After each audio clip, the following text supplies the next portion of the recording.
तो good morning students. और आज हम लोग का एक नया टॉपिक स्टार्ट होगा लीड के बैच में, जिसका नाम है रेजोनेंस, जैसा कि आप पढ़ पा रहे होंगे बोर्ड पे। ठीक है, इससे पहले हम लोगों ने एसी एनालिसिस में अपनी अंडरस्टैंडिंग बनाई थी कि एसी एनालिसिस में डिफरेंट टाइप के सर्किट्स कैसे होते हैं, कुछ टर्म्स पढ़ी थी, एसी के बारे में थोड़ा जाना था, उन पे कुछ न्यूमेरिकल्स लगाए थे। ठीक है, अब हमारा लास्ट टॉपिक जो बचता है रेजोनेंस है, जो हमारा एसी एनालिसिस में लास्ट टॉपिक बचता है। ठीक है ना, चलिए तो इसको बिना देर करते हुए स्टार्ट करते हैं। तो सबसे पहला चीज़, रेजोनेंस होता क्या है?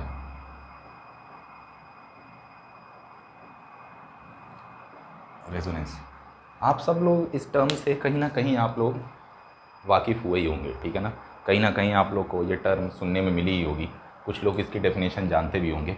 तो हम लोग देखो यार, रेजोनेंस हम लोग डेफिनेशन तो पढ़ते हैं कि भाई जब फोर्स फ्रीक्वेंसी आपकी नेचुरल फ्रीक्वेंसी के बराबर हो जाए, मगर हम लोग को इलेक्ट्रिकल में उस वाले डेफिनेशन के बारे में बात नहीं करनी है। हम लोग को इलेक्ट्रिकल में उस वाले डेफिनेशन के बारे में बात नहीं करनी है।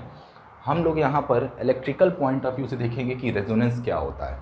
ठीक है ना, हालांकि ये अपने आप में एक चैप्टर है पूरा, रेजोनेंस इलेक्ट्रिकल इंजीनियरिंग में, मगर हम लोग को उतना नहीं जानना है। हम लोग यहाँ पर बेसिक अंडरस्टैंडिंग समझेंगे कि रेजोनेंस होता क्या है, रेजोनेंस फ्रीक्वेंसी कैसे निकालते हैं, और रेजोनेंस की कुछ इंपॉर्टेंट प्रॉपर्टीज़ इलेक्ट्रिकल सर्किट में क्या क्या होती हैं, जो हम लोग से एक एक नंबर के क्वेश्चन बन सकते हैं जो हमसे। ठीक है ना, चलिए तो सबसे पहले तो मैं जनरल डेफिनेशन लिख रहा हूँ। इसकी जनरल डेफिनेशन में लिख रहा हूँ, generally resonance is defined generally resonance is defined as when forced frequency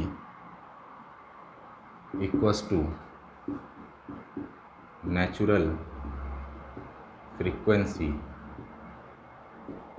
of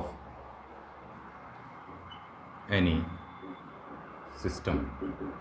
ठीक है ना, ये देखिए जो मैंने डेफिनेशन लिखी है ना, ये एक जनरल डेफिनेशन है। ठीक है ना, ये जनरल डेफिनेशन है जो हम लोग कहीं ना कहीं पढ़ते हैं, मगर हम लोग को ये डेफिनेशन ना पढ़ के इलेक्ट्रिकल वाली डेफिनेशन पढ़नी है, जो मैं अगले उसमें लिखूँगा, अगले जस्ट लाइन में लिखूँगा। तो पहले इसको देख लेते हैं। देखिए रेजोनेंस क्या बोलता है कि रेजोनेंस जनरली डिफाइन होता है जब आपकी फोर्स फ्रीक्वेंसी आपकी नेचुरल फ्रीक्वेंसी के बराबर हो जाती है किसी भी सिस्टम में। ठीक है, दो तरह की फ्रीक्वेंसी होती है, नेचुरल फ्रीक्वेंसी और एक होती है फोर्स फ्रीक्वेंसी। फोर्स फ्रीक्वेंसी का मतलब जब आप लोग फोर्स ऑसिलेशन कराते हैं, जैसे कि मान लीजिए आपने एक पेंडुलम लटकाया किसी पॉइंट से। ठीक है, पेंडुलम लटकाया किसी पॉइंट से। ठीक है, अब आप क्या किए, इसको एक बार यहाँ ले जाकर इसको एक बार छोड़ दिए, यहाँ ले जाकर एक बार इसको छोड़ दिए। अब ये क्या करेगा, ऑसिलेट करेगा। उसके बाद छोड़ने के बाद आप उसको कुछ छेड़ रहे हैं क्या? नहीं छेड़ रहा है ना। तो ये जो ऑसिलेशन हो गया, इसकी वजह से जो फ्रीक्वेंसी डेवलप होगी, जिसमें आपने क्या किया है, कुछ नहीं, बस बैठ के देख रहे हैं। एक बार उसको फोर्स करने के बाद, एक बार उसको फोर्स देने के बाद, या तो एक बार उसको झटका देने के बाद आप बैठ के देख रहे हैं मजे में क्या हो रहा है, बहुत अच्छा लग रहा है। ठीक है ना, ऐसे ऐसे ऐसे ऐसे पेंडुलम। तो ये आपकी नेचुरल फ्रीक्वेंसी हो गई, कि मतलब वो नेचुरली अपने पॉइंट से, इनिशियल पॉइंट से अपना ऑसिलेट कर रहा है। तो ये हो गई आपकी नेचुरल फ्रीक्वेंसी। यहाँ से नेचुरल फ्रीक्वेंसी का कंसेप्ट आता है।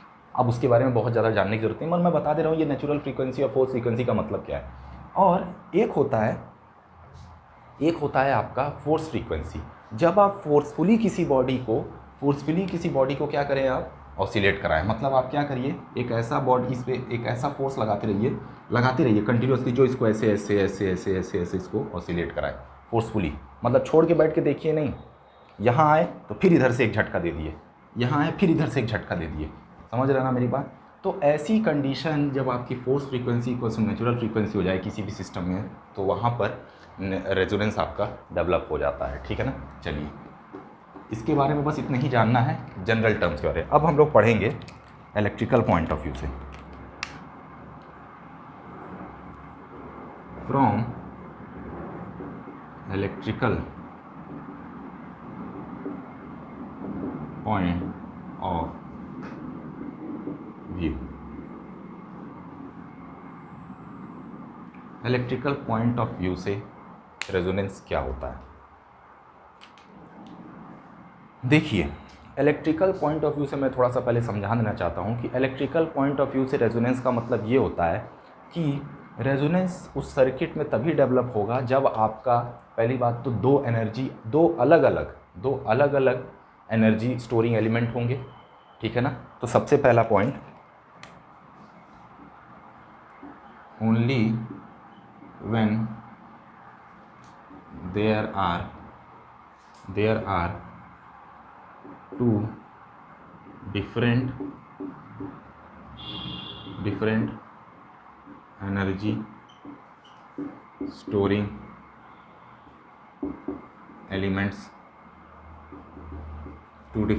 storing elements present। अच्छा, कौन कौन से एनर्जी स्टोरिंग एलिमेंट होते हैं जी? रजिस्टर होता है क्या? नहीं बेटा, क्या क्या होता है? इंडक्टर और कैपेसिटर। डिफरेंट होने चाहिए। अब ये ना कह देना कि दो ठो इंडक्टर ले लें सर, वो दोनों अलग अलग नहीं है, दोनों इंडक्टर ही है ना। तो डिफरेंट होने का मतलब यहाँ पे क्या है? L and C। देखिए ये जो मैंने लिखा है ना, ये बेटा बड़ी इंपॉर्टेंट पॉइंट है। When there is two different energy storing element, इसके बिना रेजोनेंस नहीं हो पाएगा इलेक्ट्रिकल सर्किट में, इसके बिना रेजोनेंस नहीं हो पाएगा। आप दो इंडक्टर लगा दे के छोड़ दीजिए, नहीं हो पाएगा रेजोनेंस। इंडक्टर और कैपेसिटर का होना जरूरी है किसी भी सर्किट में इलेक्ट्रिकल, ठीक है ना। चलिए, अब रेजोनेंस की डेफिनेशन क्या होती है इलेक्ट्रिकल पॉइंट ऑफ व्यू में? when there is continuous, when there is oscillation, लिख देता हूँ, oscillation, when there is oscillation of energy, when there is oscillation of energy from one energy storing element। देखो मैं energy storing लिख रहा हूँ बेटा, स्टोर करना और डिसिपेट करना मतलब लॉस का अंतर है, समझ रहा हो ना। Energy storing element to another energy storing element, ठीक है। देखिए इलेक्ट्रिकल पॉइंट ऑफ व्यू से रेजोनेंस कब होता है? रेजोनेंस क्या होता है कि जब आपका एक एनर्जी स्टोरिंग, अभी मैं बताऊंगा क्या हो रहा है ये सर्किट बना के। जब आपका एक एनर्जी स्टोरिंग एलिमेंट है, दो तरह के एनर्जी स्टोरिंग एलिमेंट आपने लिया है, जब आपका एक एनर्जी स्टोरिंग एलिमेंट अपनी एनर्जी दूसरे एनर्जी स्टोरिंग एलिमेंट में ट्रांसफ़र करे, ऑसिलेशन का मतलब ये है, और फिर क्या करे, वो जो दूसरा वाला एनर्जी स्टोरिंग एलिमेंट है वो वापस से फिर इसको ट्रांसफ़र कर दे। मतलब एक बार एनर्जी मेरे, जैसे मान लो मैं इंडक्टर हूँ, सामने सुमित बैठा है, सुमित छोड़ दो, सुमित को नहीं, किसको बैठा है सामने? रुद्र बैठा है मान लो, ठीक है। चलो हम और रुद्र हैं, ठीक है ना, हमारे हाथ में बॉल है। रुको इसको मैं बना देता हूँ डायग्राम बना के। चलो यहाँ तक लिख लिए ना आप लोग? चलिए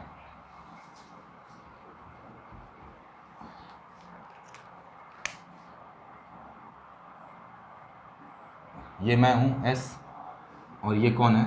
रुद्र, ये रुद्र हैं, ठीक है ना। चलिए हम दोनों अलग अलग व्यक्ति हैं, इसका मतलब हम दोनों में से कोई एक इंडक्टर या कैपेसिटर की तरह है, ठीक है ना, और दूसरा कैपेसिटर या इंडक्टर की तरह उसी हिसाब से होगा, ठीक है ना, डिफरेंट। अब क्या है, हमारे पास एक बॉल है, मैं क्या कर रहा हूँ, ये बॉल एक बार इसको दे रहा हूँ, फिर यही क्या कर रहा है, यही बॉल वापस हमको दे रहा है, ऐसे ही चलता रह रहा है। एक बार हम उसको फेंक रहे हो, मेरे पास फेंक रहा है, उसको फेंक रहा है, मेरे पास फेंक रहा है, उसको फेंक रहा है, मेरे पास फेंक रहा है, फिर समझ रहे हो ना। तो बस समझिए कि ये और ये दो एनर्जी स्टोरिंग एलिमेंट है और यही एनर्जी। कोई तीसरा आके बाहर से बॉल फेंक रहा है क्या? हमारे बीच में ही इंटरेक्शन चल रहा है ना, जो हमारे पास आ रहा है वही वापस हम उसको कर दे रहे हैं। तो यही चीज़ है, समझ रहे ना। एक बार में एनर्जी, एक बार में बॉल किसी एक के पास ही रहेगा ना, ऐसा तो नहीं दोनों के पास बॉल आ जाएगी। एक ही बॉल है ना भाई, हैं, आधा नहीं ना किए हो, समझ रहे हो ना। तो एक टाइम पे बॉल किसी एक के पास ही रहेगी। सेम वैसे ही होता है आपके इलेक्ट्रिकल इंजीनियरिंग मतलब इलेक्ट्रिकल सर्किट्स में, कि रेजोनेंस यहाँ पर यही मतलब बताता है कि आपके पास एक टाइम पे किसी एक एलिमेंट में एनर्जी रहेगी और वही एलिमेंट क्या करेगा, वापस से दूसरे वाली एलिमेंट को अपनी पूरी की पूरी एनर्जी दे देगा, ठीक है ना। फिर क्या करेगा, वो जो दूसरा वाला एलिमेंट है, जब वो पूरी पूरी एनर्जी पा जाएगा तो भाई अब क्या करे, एनर्जी पा के पागल हो जाएगा, वापस से वो फिर इसको दे देगा। यही इनके बीच में चलता रहता है, और हमको सोर्स से कोई एनर्जी की ज़रूरत नहीं पड़ती है। एक बार बस क्या हो, रेजोनेंस के सर्किट में एक बार अगर एनर्जी स्टोर हो गई किसी भी एलिमेंट में, किसी भी एलिमेंट में एनर्जी स्टोरिंग, दो एलिमेंट है, तो उसके बाद उसको रेजोनेंस के टाइम पे, ठीक है ना, तो उसके बाद आपको ज़रूरत नहीं पड़ती कि सप्लाई से उस एनर्जी एलिमेंट्स को सप्लाई देना, वो आपस में ही क्या करेंगे, खेलते रहेंगे, खुश रहेंगे आपस में, ठीक है ना, आपस में खुश रहेंगे, मज़े में, कोई दिक्कत नहीं है, समझ रहे हैं। तो यही होता है एक्चुअली रेजोनेंस का कंसेप्ट, समझ पा रहे हैं। चलिए अब आते हैं हम लोग थोड़ा सा इलेक्ट्रिकल इंजीनियरिंग में घुसते हैं। देखिए ये तो हो गया एनर्जी रेजोनेंस। अब रेजोनेंस होगा कब, रेजोनेंस होगा कब, देखिए अगला पॉइंट मैं लिखता हूँ, अगला पॉइंट मैं क्या करूँ, इसके बाद लिख देता हूँ, चलिए इसको पूरा मिटा देता हूँ। मैं बहुत इंपॉर्टेंट पॉइंट लिखने जा रहा हूँ एक,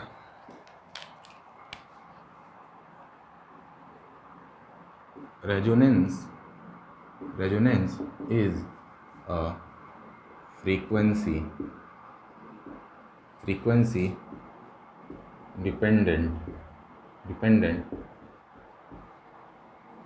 फिनोमिना,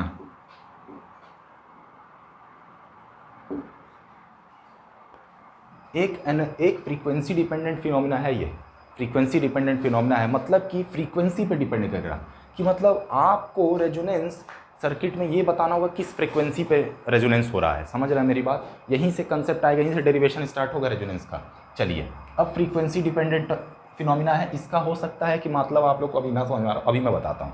अच्छा मैंने क्या बोला कि एनर्जी आपका एक बार मेरे पास रहेगी, दूसरा दूसरे के पास रहेगी, दूसरे टाइम में दूसरे के पास रहेगी, मतलब वही एनर्जी ऑसिलेट करेगी, मतलब कि energy can neither be created not be destroyed, मतलब एनर्जी कंजर्व रहेगी ना, मतलब कि हमारी दो अलग अलग एनर्जी स्टोरिंग एलिमेंट है, ठीक है ना, half C V square C V C, ठीक है, किसी भी सर्किट में half C V C square equals to आपका क्या होगा, हाफ एल आई स्क्वायर होगा ना, हाफ एल आई स्क्वायर होगा, क्योंकि भाई जितनी एनर्जी कैपेसिटर के पास रहेगी उतनी ही आप वही आपको पूरा का पूरा ट्रांसफर कर देगा, तो एनर्जी कंजर्व वाला इक्वेशन है भैया ये, ठीक है।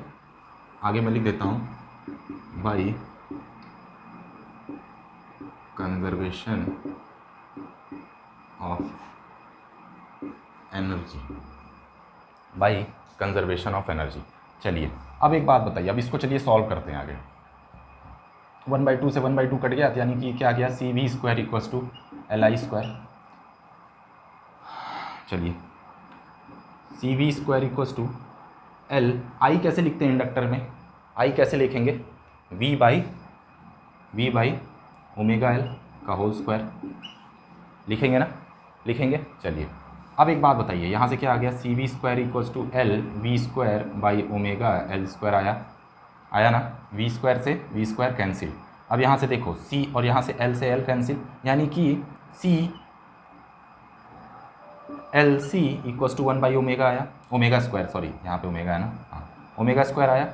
अच्छा यहाँ से क्या आ गया, ओमेगा की वैल्यू क्या आ गई, 1 by under root L C. यही आपकी रेजोनेंस फ्रीक्वेंसी होती है, और यही आपके एग्ज़ाम में यही फॉर्मूला लगाने के काम आता है, यही फॉर्मूला आपसे बार बार वो पूछेगा।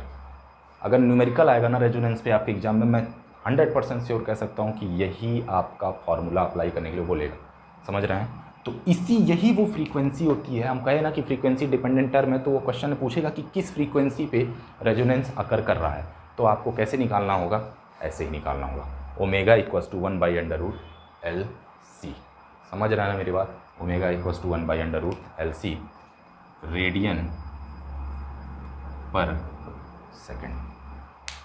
तो ये आपकी होती है रेजोनेंस फ्रीक्वेंसी। चलिए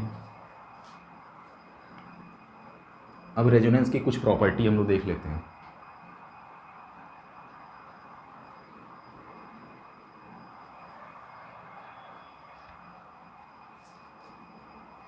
पहले टाइप्स ऑफ रेजोनेंस देख लेते हैं, types of resonance circuit,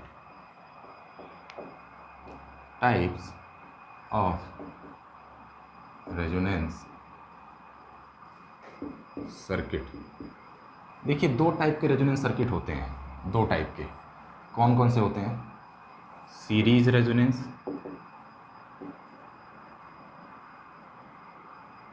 series resonance, और ये पैरेलल रेजोनेंस, सीरीज रेजोनेंस और पैरेलल रेजोनेंस, दो टाइप के रेजोनेंस सर्किट होते हैं। अब सीरीज रेजोनेंस का मतलब क्या होता है? व्हेन आर एल सी, देखिए दो अलग अलग एनर्जी स्टोरिंग एलिमेंट, और ये आर मैंने इसलिए लगा दिया क्योंकि वो प्रैक्टिकल सर्किट मान के चल रहा हूँ।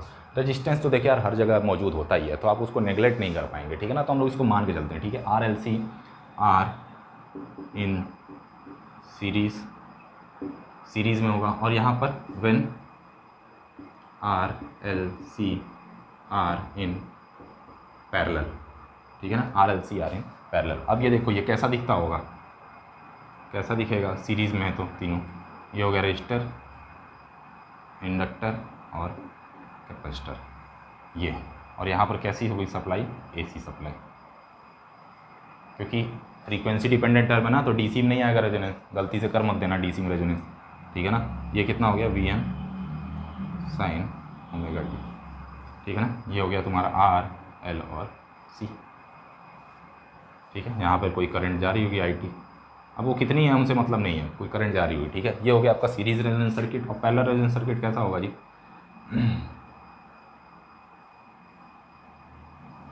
सबके सब पैरेलल में लगे हों,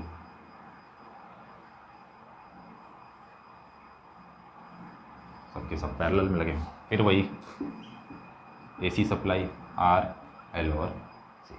तो ये आपके दो तरह के रेजोनेंस सर्किट होते हैं। हम दोनों में कैलकुलेट कर लेंगे आसानी से कि रेजोनेंस हमारी, देखिएगा फ्रीक्वेंसी वही आती है, ओमेगा इक्वल्स टू 1/√LC, हमेशा वही आएगी, ठीक है ना।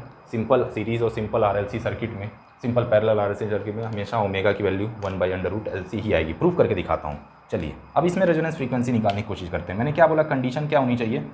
दोनों की एनर्जी क्या होनी चाहिए? आपस में कंजर्व होनी चाहिए, तो यानी कि half C V C square, ठीक है ना। V C square equals to half L I square, ठीक है। अब बताओ सीरीज़ है तो ये आई क्या है? तीनों में कॉमन फ्लो कर रहा होगा ना, तीनों में कॉमन फ्लो कर रहा हो, तीनों में एक ही करंट तो फ्लो कर रही है, सीरीज में करंट एक ही तो रहती है, सेम ही रहती है ना। चलो अब ये वी सी की वैल्यू हम लोग करंट के फॉर्म में कैसे लिख सकते हैं? हाफ सी, कैसे लिखते थे कोई बताएगा? कैसे लिखते थे? याद करिए, फॉर्मूला पीछे पलटिएगा। इसको क्या लिख सकते हैं? आई बाई ओमेगा सी का whole square, I by omega C का whole square equals to half L I square. देखना कैपेसिटर और करंट में, ये मैं मैग्नीट्यूड वाइज लिख रहा हूँ, ठीक है ना, ये मैग्नीट्यूड है, ठीक है ना, एसी सर्किट का वो नहीं है। चलो यहाँ से हाफ कटा, और यहाँ से क्या हुआ? आई स्क्वायर से आई स्क्वायर कट गया। अब यहाँ से क्या बचा? ज़रा देखो, यहाँ से क्या बचा? ये बचा C by omega square C square equals to, यहाँ से क्या बचा? एल, ये बचा ना। चलिए यहाँ से यहाँ कट गया, यानी कि 1/ओमेगा स्क्वायर इक्वल्स टू क्या आ गया? एल सी, और ओमेगा की वैल्यू फिर क्या आ गई? 1/√। यही तुम्हारी पीछे आ रही थी, यही वैल्यू आ रही थी ना पीछे। चलिए अब आते हैं इस सर्किट के डेरिवेशन पे, यहाँ पर भी देख लेते हैं भाई क्या हो रहा है। चलिए इसमें करंट क्या फ्लो कर रही होगी? आई आर, इसमें जा रही होगी आई एल, और इसमें जा रही होगी आई सी, ठीक है ना। ये तीनों में अलग अलग करंट जा रही है। चलिए तो इसको क्या करूँ मैं? इसको मिटा देता हूँ, हो गया होगा। मतलब तुम लोग क्या करना, उसी में ही करना, मैं इसको मिटाने जगह वहाँ छोड़ने के लिए मिटा रहा हूँ इसको। चलिए अब इसका निकालते हैं, वही condition, half C V square V C square इसको to half L I L square, इसमें जो करंट जा रही है आई एल। अच्छा अब एक बात बताओ, जितना वोल्टेज ये वी सी होगा क्या उतना ही तुम्हारा वी एल नहीं होगा क्या? एल के अक्रॉस भी उतना ही वोल्टेज नहीं होगा क्या? क्योंकि सबका सब किस में है जी? पैरेलल में है ना, तो वोल्टेज पैरेलल में सेम होता है। चलो इसका मतलब half C V square equals to half L. अब वोल्टेज इंडक्टर का और करंट इंडक्टर का कैसे रिलेट होता है?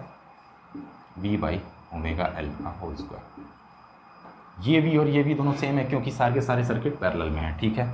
चलिए अब यहाँ से वी स्क्वायर और ये वी स्क्वायर कट जाएगा, और फिर यहाँ से आप लोग देखेंगे और हाफ से हाफ कट जाएगा।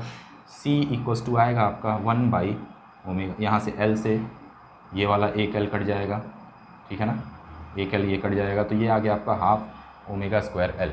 फिर यहाँ से आप लोग देखेंगे ओमेगा इक्वल्स टू क्या आ जाएगा? 1/√LC।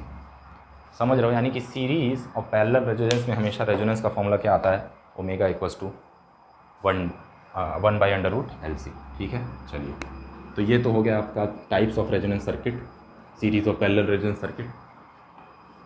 अब चलिए आते हैं प्रॉपर्टीज़ ऑफ रेजोनेंस पे। प्रॉपर्टीज़, यहाँ से आपके एक एक नंबर के क्वेश्चन बन सकते हैं। प्रॉपर्टीज़ ऑफ रेजोनेंस सर्किट, क्या प्रॉपर्टी होती है? ठीक है, number 1 point,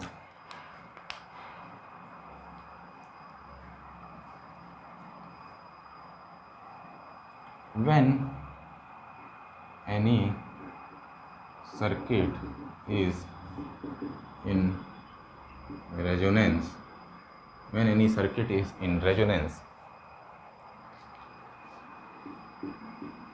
power factor is, power factor angle, power factor angle मतलब कि theta V minus theta I equals to जो फाई होता था वो किसके बराबर होगा? Will be equals to 0। ये प्रॉपर्टी है, इसको याद रख लीजिएगा। ठीक है, पावर फैक्टर एंगल की बात किया हूँ मैं। ठीक है, चलिए अब अगला, for circuit to be in resonance,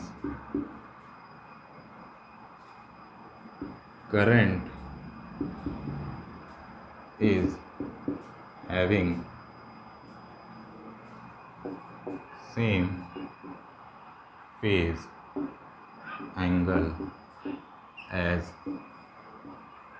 that of voltage। हमेशा आपका जो भी करंट होगी ना वो आपका कैसा होगा? हमेशा उसका phase angle same to same voltage के बराबर, मतलब कोई भी फेज़ डिफरेंस नहीं आएगा। तभी तो ये theta V minus theta equals to जो फाई होता वो हमेशा 0 आ रहा है। ठीक है ना, समझ रहे हैं? When circuit is in resonance, when circuit is in resonance, then our effective circuit will look like pure resistive circuit। our effective circuit will look like pure resistive circuit। अच्छा, ये थर्ड पॉइंट आप लोग क्या महसूस नहीं कर पा रहे हैं क्या? यहाँ से जब आपका करंट और वोल्टेज सेम फेज में आ गया, वैसा किस में होता था? प्योर रेजिस्टिव सर्किट में। मतलब कि आप भले इंडक्टर और कैपेसिटर लगा दिए सर्किट में, अगर वो रेजोनेंस में है तो भी वो circuit pure as a resistive circuit की तरह दिख सकता है, अगर वो सर्किट रेजोनेंस में काम कर रहा है तो। मतलब आपने ऐसी फ्रीक्वेंसी लगा दी है जो फ्रीक्वेंसी की वैल्यू कितनी है? Omega equals to 1/√LC। समझ पा रहा है ना मेरी बात इस सर्किट का? तो ये आपका हो गया रेजोनेंस चैप्टर, और यहाँ पर हम लोग का AC एनालिसिस ख़त्म होता है। अब आप लोग शाम की टेस्ट की तैयारी करिए। एक टेस्ट में जो मैं पहला वाला टेस्ट लूँगा शाम को, आई थिंक 6 बजे के आसपास उसको लाइव करूँगा मैं। तो उस टेस्ट में आपका अलग अलग मतलब मैंने आप लोग को वो इंडक्टिव सर्किट, रेजिस्टिव सर्किट और capacitive circuit plus power over के बारे में पढ़ाया था, उससे क्वेश्चन आएगा और रेजोनेंस वाला क्वेश्चन आएगा उसमें। ठीक है, और एक टेस्ट जो मैं बड़ा कुछ टेस्ट लूँगा, बड़ा in the sense number of question बड़े नहीं आएंगे, मगर उसमें पूरे AC का क्वेश्चन रहेगा। अच्छे अच्छे क्वेश्चन डालूंगा मिला के, तो उसमें पूरा AC का आएगा। ठीक है ना, तो अच्छे से तैयारी करिए, रिवाइज़ करिए इसको बढ़िया से, और आई होप आप लोग को AC समझ में आया होगा, AC का चैप्टर पूरा। तो AC हम लोग का यहाँ पर ख़त्म होता है। अब हम लोग जो अगला टॉपिक स्टार्ट करेंगे वो है इलेक्ट्रिकल मशीन्स, मतलब ट्रांसफार्मर, DC मशीन, फिर हमारा मेजरमेंट है थोड़ा सा, उसके बाद हमारा ये कोर्स ख़त्म हो जाएगा। ठीक है, चलिए, ओके, बाय।